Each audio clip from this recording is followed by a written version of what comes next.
Welcome to a guide about volcanic eruptions and their impact on the human race throughout history, and also what we can do to prevent them.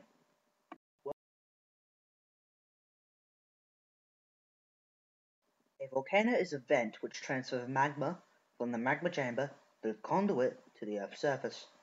Magma that erupts and comes out of the volcano is called lava. When the lava escapes the volcano, it forms lava flows, which will then run to the shallowest point. When a volcano is active, it is either erupting lava through the conduit, releasing different types of gases like carbon dioxide, sulfur dioxide, and water vapor, or causing seismic activities like minor earthquakes. When a volcano isn't doing any of these, it is termed as dormant. However, there is a possibility that the volcano could erupt again in the future. After 10,000 years without an eruption, a volcano.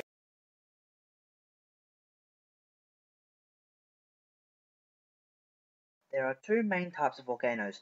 Shield volcanoes are where the magma is very hot and it also flows faster than other magma. Gases are easily able to escape from the magma. This is fortunate because it means that explosions are less violent. There is usually a decent amount of lava that will reach the surface to form lava flows.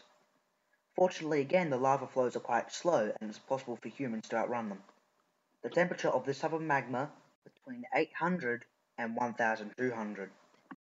The other type of volcano is known as a composite volcano. These volcanoes are a lot more dangerous and explosive. When magma is cool, it is thick and sticky. This can make it harder for gases to escape from the magma. The pressure that will result from the lack of escape will cause the magma to explode violently and blast in teeny pieces. This can also create lava flows and hot ash clouds and even mud flows, which are called lahars. This type of magma has a temperature between 800 and 1000 degrees Celsius. There are two theories as to how a volcano erupts. The pressure of gas within the Earth's crust causes a volcano to erupt. Magma is formed when the upper mantle of the Earth melts. A volcano erupts when the magma rises upwards due to the pressure of the gas that is dissolved in it. According to the second theory, magma contains dissolved substances such as water, sulfur dioxide, and carbon dioxide. The solubility of the water decreases as the magma moves closer to the Earth's surface and eventually separates from the magma. Volcanic eruptions are mostly seen through the Ring of Fire, which is around the Pacific Ocean. It is mainly situated on the tectonic plate boundary that goes through most major countries of the Pacific and Atlantic Oceans. The countries that are in the Ring of Fire include New Zealand, Fiji, Philippines, Papua New Guinea, Japan, Russia, and then across the Pacific to Alaska, then down the west coast of the United States, through Mexico, and through Chile in South America. There are three different areas that are affected by a volcanic eruption. These three areas include economic, which includes business and finance, social, which includes the impact on people and their possessions, and environmental, which includes the impact on the earth. Economic effects include volcanic ash coming out of volcanoes, causing areas where it's impossible to fly. The most known event was in 2010 when a volcano in Iceland created ash all over Europe for several weeks.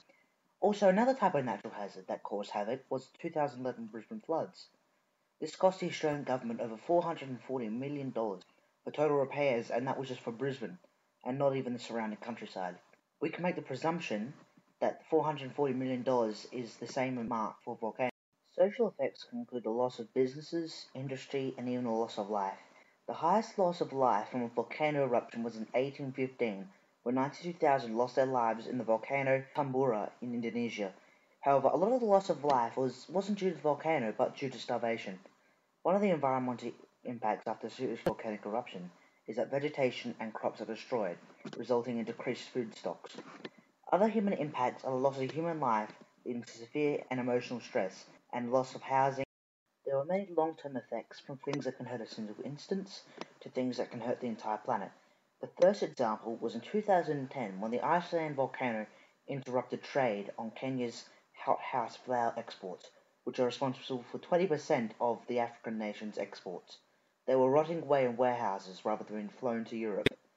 Another impact was that airline companies like Qantas lost millions of dollars each day for having their planes sitting on the European tarmac and not flying. Many companies, even in Adelaide, relied on international flights for transport, critical equipment, and goods to and from Australia. One great environmental advantage of volcanoes is that over a long period of time, volcanic eruptions have reached some of the most fertile soils on this planet. After a recent volcanic eruption, the surrounding soil is infertile and won't grow a lot of produce. In some cases, 1 year after a volcanic eruption has ceased, the soil fertility will increase, and the area will vegetate quickly. But this only happens if there isn't a lot of ash and the area has a good amount of rainfall. Where there is high levels of ash and the area does not have a lot of rainfall, it can take decades to revegetate. There's also an effect where lahars, which is mud from a volcano, is very dangerous and slippery. It is even possible to destroy towns and small villages. These are similar to landslides. The New Zealand government has many steps to allow you to prepare for a volcanic eruption, and also after the volcano has erupted. Before an eruption, they ask you to store a supply of food, water, medicine, and hygienic equipment that could last you 3 days without leaving home. They also advise you that nobody should leave home unless it is absolutely necessary or you've been given the all clear. Other measures taken include wearing dust masks and other safety equipment. In the worst case scenario, housing and shelter can be impacted where villages and people need to be relocated until it's safe to return. In these conditions, temporary shelter and housing needs to be set up. International aid is generally called upon to supply medical assistance and financial support to rebuild the area and manage the people impacted on the crisis. An example is Red Cross International, who assist in these emergencies. Vegetation takes to start to grow, and the ash and lava can cause serious damage to the environment. The size of the eruption particles will determine where they fall. The heavier, the closer to the volcano. Ash can travel thousands of miles and can contain sulfuric acid, having wide environmental impacts. Animal losses due to the eruptions take time to repopulate again, if there is enough of the species left to reproduce. During the Mount St. Helens eruption, thousands of animals were destroyed and it has taken decades to rebuild the stock to their current levels. Due to the Iceland volcano, the first step before international airlines could get their planes back into the sky, they had to measure the level of ash in the atmosphere and determine the paths that will be least affected by this natural catastrophe. Seismologists need to monitor the volcanoes actively to determine if it's likely to erupt again or whether it's safe to return. Other professions that are used would be geologist and meteorologist. Sites as fiery clouds, red-hot ash, and Firstly, for those of you who don't know, Adelaide is in South Australia. It would be easier to detect a volcanic eruption at Mount Gambier, which is near Adelaide. This is possible because the temperature of the water would increase around the volcano. A good example for this is like a pot on a stove, which is boiling up. However, if a volcano appeared in the Adelaide Hills, say Mount Lofty, the impact could be serious, because Adelaide or South Australia isn't prepared for a volcanic eruption, because we don't have any volcanoes.